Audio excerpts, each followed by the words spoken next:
Olá, sejam bem-vindos ao Mundo na Zona, esse espaço aqui no canal do Zona Curva em que a gente discute sobre os últimos acontecimentos da política internacional toda semana. Eu sou Giovana Branco, eu sou doutoranda em Ciência Política e mestre em Relações Internacionais e hoje eu tô aqui para falar sobre 4 temas que foram relevantes nos jornais de todo mundo nesses últimos dias. E o primeiro tema que eu gostaria de trazer é justamente sobre o Oriente Médio. A gente não tem conseguido fugir muito dessa pauta, já que o Oriente Médio vem se tornando novamente um cenário de muita turbulência no sistema internacional. Obviamente motivado inicialmente pelo conflito entre Israel e o Hamas, mas a gente também já falou nesses últimos vídeos sobre várias ramificações desse conflito que atinge nessa semana a marca dos 4 meses. Então, o conflito entre Israel e o Hamas teve início no dia 7 de outubro do ano passado, quando o Hamas realizou uma série de ataques contra o Estado de Israel, ataques que foram considerados como ataques terroristas. E desde então nós temos visto cada vez mais uma escalada de violência entre esses lados, mas também o aumento da participação de outros atores regionais, o que com certeza intensifica esse próprio conflito e também aumenta as chances de que outros conflitos possam surgir, ou que esse conflito que era um pouco mais voltado simplesmente para a região da Palestina passe a se espalhar por outros países do Oriente Médio. E hoje eu gostaria de falar sobre mais uma acusação de que Israel teria cometido um outro crime de guerra. Nos últimos vídeos eu comentei sobre a decisão da Corte Internacional de Justiça de fato nomear os acontecimentos que vêm ocorrendo na região da faixa de Gaza como genocídio, o que poderia tipificar isso como um crime de guerra cometido pelo Estado israelense, e agora, nesses últimos dias, nós tivemos mais um possível crime de guerra. E o crime dessa vez se chama perfídia. Perfídia é o ato de você utilizar, se disfarçar de civil para cometer ataques militares contra o seu inimigo. E Israel teria cometido perfídia justamente na região de Jenin. Ano passado eu também comentei sobre essa região, quando aconteceram alguns ataques ao campo de refugiados que fica justamente em Jenin. Dessa vez, alguns soldados israelenses estavam vestidos com roupas civis e entraram em um hospital, justamente nessa região, e assassinaram 3 integrantes do Hamas que estavam em um dos quartos deste hospital. Isso seria considerado um crime de guerra, justamente porque por nenhum momento houve a declaração de um conflito entre esses lados e não houve, os soldados não estavam devidamente uniformizados, indicando que eles eram soldados israelenses e que poderiam, portanto, fazer algum tipo de ataque, cometer atos violentos, mesmo que com fins políticos, nesse hospital. Além de ser, obviamente, um hospital, e nós temos também convenções de guerra que proíbem ataques em lugares como escolas e hospitais. Mas, para além de tudo isso, a gente tem agora a tipificação de mais um crime de guerra que poderia, no futuro, levar Israel a algum tipo de condenação no sistema internacional. Lembrando que a decisão tomada pela Corte Internacional de Justiça no mês passado não necessariamente é a condenação do Estado de Israel por ter cometido um crime de guerra. O que a corte fez foi julgar o pedido levantado pela África do Sul sobre como poderíamos entender esses eventos que vêm ocorrendo na região da faixa de Gaza. E eles, de fato, acataram a decisão, a sugestão da África do Sul de compreendermos tudo isso como um genocídio e, portanto, como um crime de guerra. O que a Corte Internacional fez foi recomendar ações futuras para o Estado de Israel. A principal delas, levando em conta a discussão que eles realizaram, é de justamente prevenir o genocídio na faixa de Gaza, mas também haviam outras formas de prevenção, como, por exemplo, evitar ataques a civis, permitir a ajuda humanitária, permitir que as pessoas tivessem minimamente condições garantidas pela Carta da ONU. E isso tudo vem sendo discutido justamente em meio a outros crimes de guerra, que no futuro, aí sim, poderiam ser levados a um julgamento do Estado de Israel ou mesmo de algumas personalidades importantes. Nós falamos também em outros vídeos sobre a função do Tribunal Penal Internacional, que julga indivíduos ao invés de estados. Então, uma outra possibilidade seria que personalidades relevantes da política israelense sejam levados a algum tipo de julgamento que também poderia ter como base fundamental os crimes de guerra cometidos ao longo desses últimos meses contra justamente os palestinos que estão na região da faixa de Gaza. E continuando na mesma região do Oriente Médio, no vídeo da semana passada eu comentei sobre alguns ataques realizados pelo Irã contra alvos dos Estados Unidos, inclusive matando alguns soldados, e que havia, portanto, a expectativa de uma resposta mais dura por parte do exército norte-americano. O Irã já veio realizando vários ataques ao longo do tempo contra alvos norte-americanos, mas no geral foram contra prédios, infraestruturas, equipamentos militares, não havendo necessariamente feridos e mortos nesses ataques. Mas nesses últimos dias nós temos um outro cenário, que é justamente a morte de soldados dos Estados Unidos. E eu comentei então que havia uma pressão sobre o presidente norte-americano Joe Biden por uma resposta mais contundente do exército dos Estados Unidos, justamente para manter a sua autoridade na região do Oriente Médio, mas também em termos globais. Afinal, um ataque a uma grande potência mostra, de alguma forma, uma certa fragilidade das suas forças militares. E, de fato, essa resposta veio nesses últimos dias. O presidente Biden tomou a sua decisão. No vídeo da semana passada, eu comentei que ele ainda parecia muito reticente em fazer algum ataque contra algum alvo iraniano, justamente com medo, de que essas tensões pudessem se elevar e que pudesse gerar justamente um novo conflito no Oriente Médio entre dois países que atualmente não mantêm relações diplomáticas. Então, isso poderia levar a um conflito mais generalizado, uma tensão maior na região do Oriente Médio, mas essa resposta foi dada justamente a partir de alguns ataques pontuais dos Estados Unidos contra alvos iranianos e principalmente contra milícias que têm o suporte do Irã por trás delas. Até o momento, nós tivemos 3 ataques dos Estados Unidos contra algumas milícias apoiadas pelo Irã na região do Oriente Médio. O último ataque aconteceu no domingo contra alvos Houthis que ficam ali no Iêmen. Nós também já falamos sobre os Houthis. Se você tá um pouco perdido nesse assunto, volta a alguns vídeos aqui no canal que nós falamos justamente sobre a atuação deles no Mar Vermelho, e a justificativa foi justamente o que a gente já vinha falando, já vinha acompanhando há algum tempo, que esses alvos Houthis estavam ameaçando embarcações ali na região do Mar Vermelho, algo que já vem acontecendo desde o ano passado. Os Houthis vêm lançando mísseis de baixo alcance e atingindo embarcações, principalmente embarcações petroleiras, causando de fato uma crise um pouco maior nessa área da economia global que afeta a todos os países. E nesse último domingo, então, os Estados Unidos decidiram atacar novamente esses alvos Houthis. Não é a primeira vez que os Estados Unidos atacam os Houthis e, inclusive, houve uma percepção e até alguma forma de admissão de culpa de que, mesmo com os ataques americanos e também britânicos que aconteceram no início do ano, os Houthis mantiveram a sua força de ataque. Então, não necessariamente esses ataques que foram pontuais, que foram realizados numa escala menor, justamente para evitar qualquer tipo de elevação dos conflitos nessa região, conseguiram ferir a infraestrutura militar que os Houthis têm.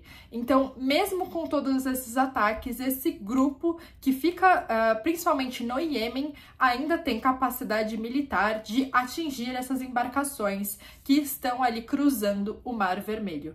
Mas nós tivemos, de novo, mais um ataque norte-americano contra eles nessa última semana, no domingo, que conclui, portanto, 3 ataques contra essas milícias apoiadas pelo Irã. O porta-voz do exército americano deixou muito claro que esses ataques foram extremamente bem pensados antes de serem realizados. E de fato a gente teve uma espera até que mais longa do que o esperado. Normalmente, quando existem esses ataques contra grandes potências, contra grandes atores do sistema internacional, existe uma expectativa de uma resposta rápida e dura contra os seus inimigos. E como eu falei na semana passada, os Estados Unidos estavam esperando um pouco para justamente fazer essa resposta. O presidente não teve uma atuação tão rápida quanto esperado, o que demonstra que possivelmente eles estudaram muito antes de realizar esses ataques, justamente para efetuar ataques pontuais e localizados, evitando ao máximo qualquer tipo de confronto direto contra o Irã. Então, é quase como uma resposta indireta ao que aconteceu na última semana, quando soldados americanos morreram devido ao ataque iraniano.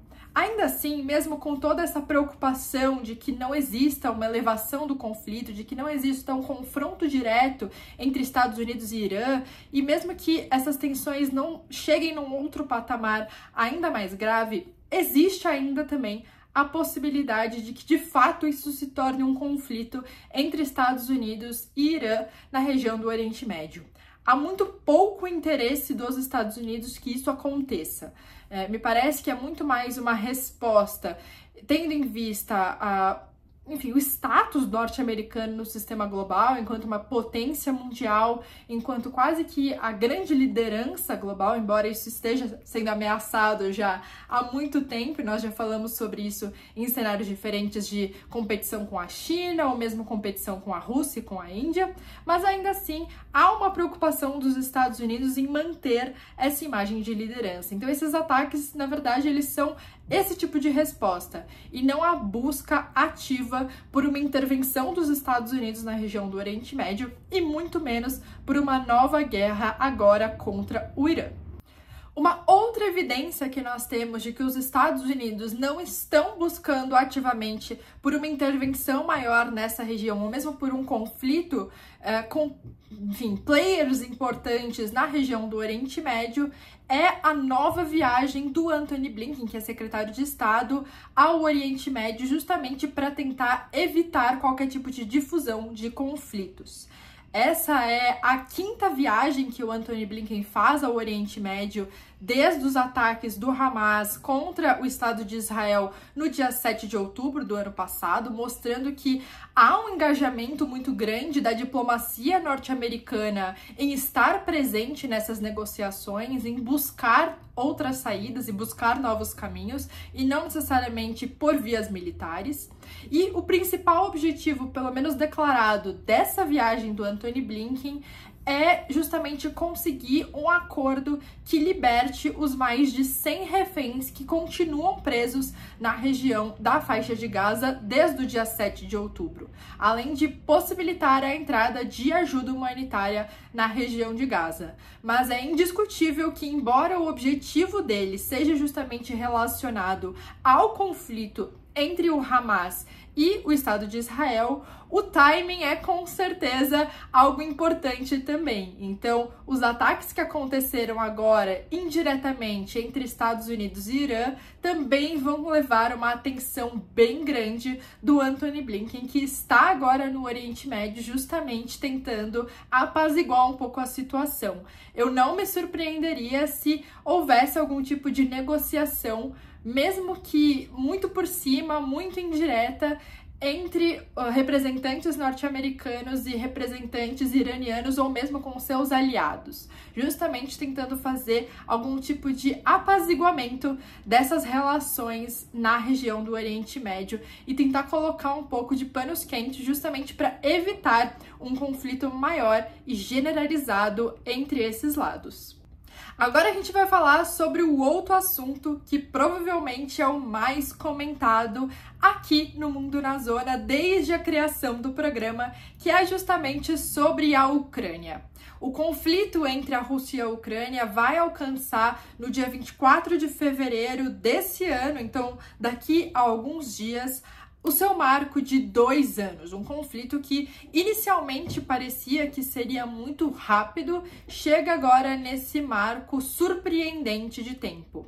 E por muito tempo nós tivemos alguns blocos realmente de poucas atualizações desse conflito, tanto em termos políticos, muito pouco foi negociado em alguns momentos, mas também em termos militares. Então, durante alguns meses, os frontes tiveram muita pouca movimentação no campo de batalha.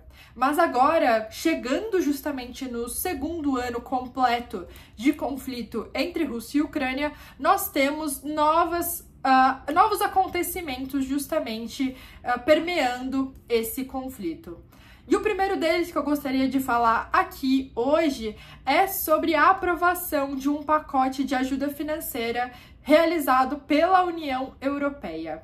A União Europeia aprovou um pacote de 50 bilhões de euros de ajuda financeira para a Ucrânia, um dinheiro que deveria ser utilizado para a reconstrução do país no momento pós-guerra. Essa aprovação foi muito importante no sistema internacional porque ela conviveu por algum tempo com a ameaça do veto da Hungria. Esse tipo de aprovação na União Europeia deve ser realizada por consenso. E, portanto, se um país como, por exemplo, a Hungria, que é membro da União Europeia, decidisse vetar essa ajuda financeira, o pacote inteiro seria desmontado e nenhum tipo de ajuda deveria ter sido realizada para o governo ucraniano.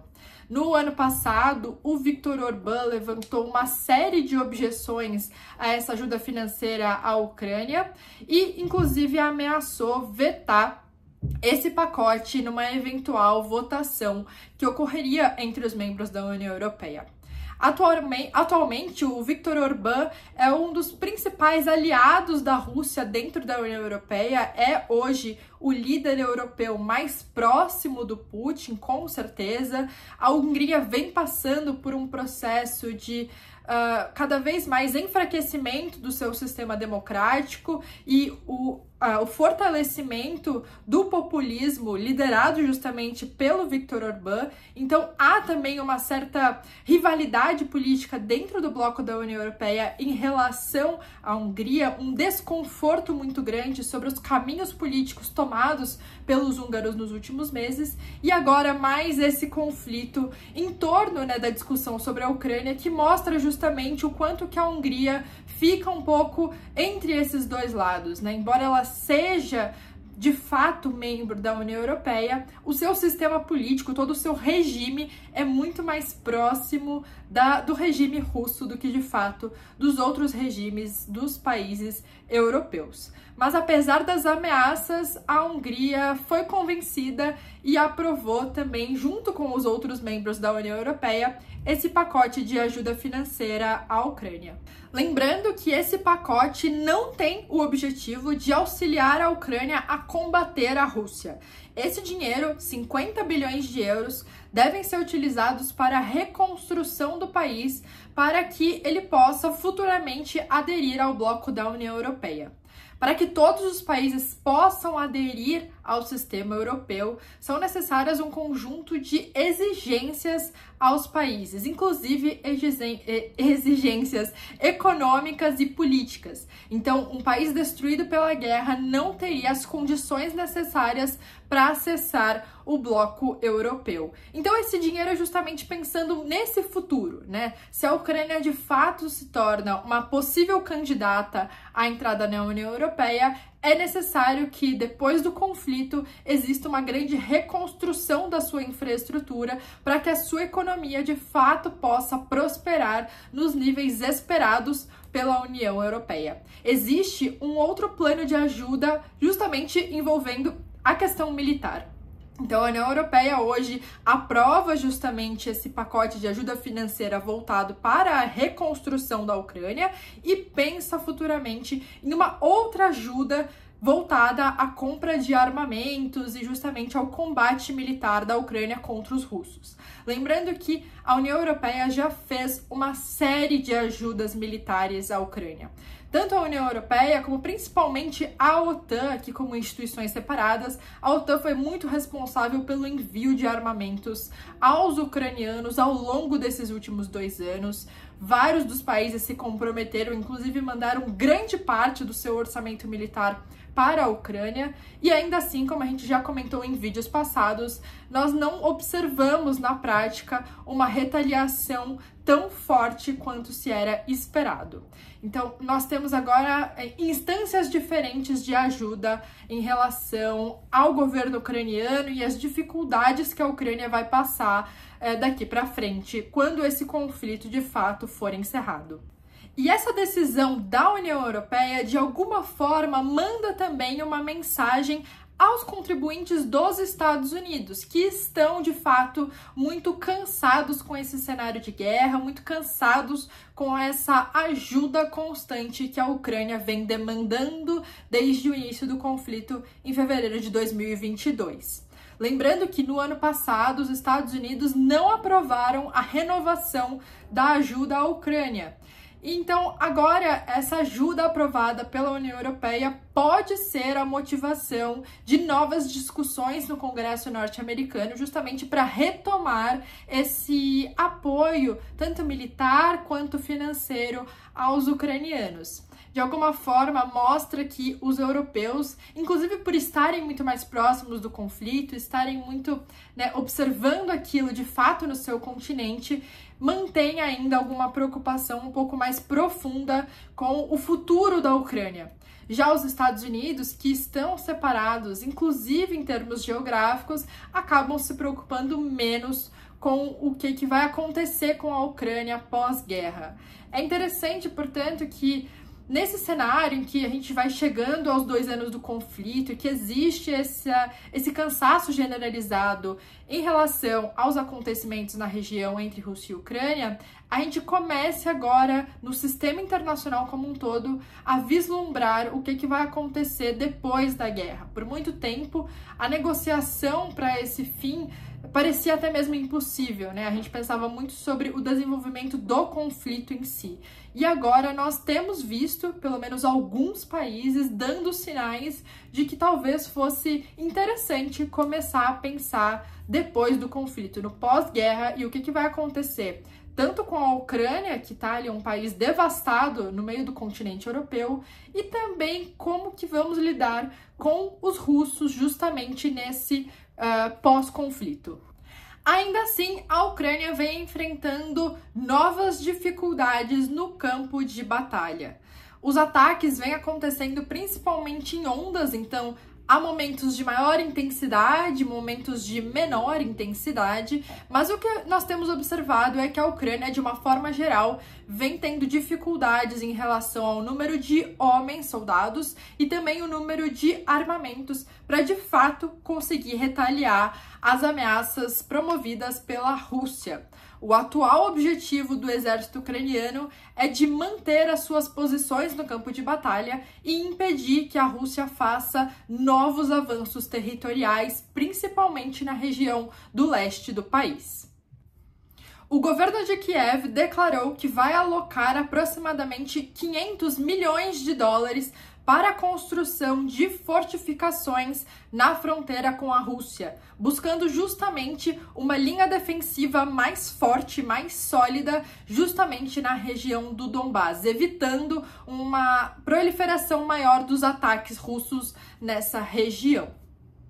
Atualmente, ambos os lados vêm lutando basicamente por cidades em ruínas. Faz alguns dias já que a Rússia vem também efetuando ataques em cidades que estão completamente devastadas pelo conflito. Então nos parece que, na verdade, existe menos uma movimentação de fato motivada por questões geopolíticas, por objetivos de fato territoriais e muito mais buscando um avanço simplesmente pelo avanço. Então nós temos cada vez mais caminhado, e eu já comentei sobre isso em outros vídeos, para um conflito que se aproxima muito a um conflito de fronteiras, um conflito com poucas mudanças em termos territoriais, com poucas movimentações nos frontes de batalha e, de fato, com poucas vitórias a serem deslumbradas por ambos os lados. Então, a Ucrânia vem cada vez mais enfrentando dificuldades muito sérias nas suas respostas e nós também temos visto que a Rússia não tem tido grandes sucessos nos seus ataques, embora no momento alguma vantagem esteja do lado da Rússia, ainda assim os russos parecem não conseguir de fato aproveitar esse momento para efetuar uma vitória ou mesmo para fazer mais avanços territoriais na região do Donbás, de fato controlando toda essa região. Então nós temos aqui cada vez mais um jogo de xadrez que parece se empacar nesse campo de batalha. O vídeo de hoje foi isso, eu espero que vocês tenham entendido e gostado desses temas. Se vocês tiverem qualquer sugestão para os temas da semana que vem, por favor, deixem aqui nos comentários e também se surgirem qualquer dúvida a respeito dos temas que eu comentei hoje, também comentem aqui que eu sempre respondo vocês. Muito obrigada e até o vídeo da semana que vem.